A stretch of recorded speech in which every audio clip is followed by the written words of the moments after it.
Lesson 1. Discover your skills. In fact, I was once as young, and I thought I'd show you what happened at school, because that's the start of it. Really, I didn't want to be a scientist. What I really wanted to be was Superman. And as all scientists know, you need evidence, and here is the evidence for this. So I do other things like play tennis and gymnastics, and I acted in the play Henry V at school, and I thought I'd show you these two guys. I'm the handsome guy on the right here, just in case you didn't know. And I tell young people like you, don't become an actor, because the guy in front, I should be a scientist, not an actor, because he's now 5,000 years old. And I'm a lot younger than he is, all right? So perhaps more important than science for me is art and graphics, and I did a lot of drawing. And at university, did posters and things of this nature, designed the cover of the university magazine. I think it's very important to actually open up those facets of your creative ability. And in fact, my first award was not for science, it was for this design, and it got into a national newspaper, and I now do logos, and this is my favorite for the Australians here. Yeah. This is my latest bumper sticker, which I think very importantly. And I redesigned the Japanese flag, so hopefully that's good. The other thing, if in the 60s you had to play a guitar or you wouldn't get to parties, so I had to do that as well.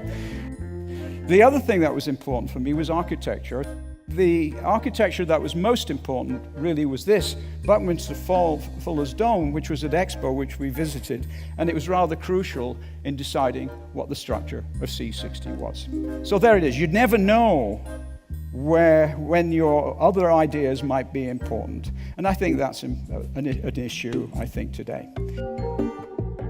Lesson 2. Proclaim your theory. Um die seltsamen Teilchen in ihren etwas merkwürdigen Eigenschaften zu verstehen, hatte Wenzel einmal einen Begriff eingeführt, den nannte er das Spurion. Dieses Spurion war ein etwas komisches Elementarteilchen. Es war nämlich gar kein Teilchen, das heißt, es hatte weder Energie noch Impuls noch einen Ort, sondern es hatte nur noch einen Isospin und eine Parität. Ich kann als anschaulichen Vergleich etwa nur finden, die Katze, die in dem Märchen von Alice in Wonderland vorkommt. Da ist von einer Katze die Rede, die durch einen Spiegel verschwindet, und dann verschwindet zuerst der Schwanz und dann der Körper und dann der Kopf der Katze, und es bleibt nur das hämische Grinsen der Katze im Raum stehen. Nun, dieses Grinsen der Katze ist sozusagen der Isospin der Spurion. Lesson 3. Defend your theory. Das sind jetzt Theorien, aber es ist eine gute Theorie, wirklich eine gute Theorie. Nicht wahr, eine Theorie braucht gar nicht wahr sein. Man hat nur Bedingungen, bitte sprechen, was Sie wollen, aber immer ein bisschen lächeln dazu, nicht wahr? Also ich sage diese Theorie mit ein bisschen Lächeln und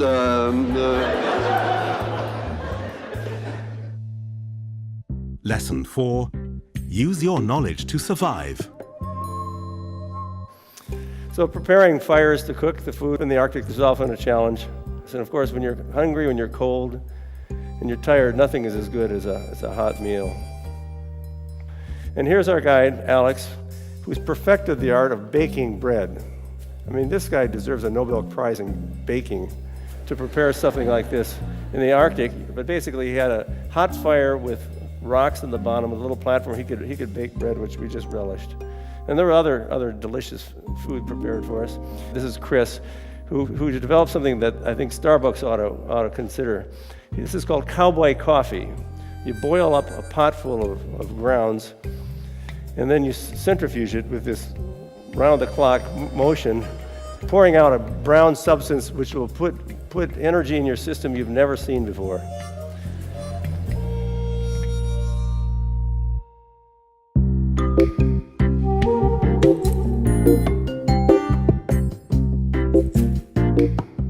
In his will, Alfred Nobel asked the prizes to be awarded to individuals whose invention or discoveries was of the greatest benefit to mankind. And I think this latter statement is very important to keep in mind. The research we do in our laboratories is novel, it's exciting, But in the end, we should keep in mind how this can be applied to protect mankind and also the wilderness. So that's my presentation, and I think now it's time for lunch. Thank you so much.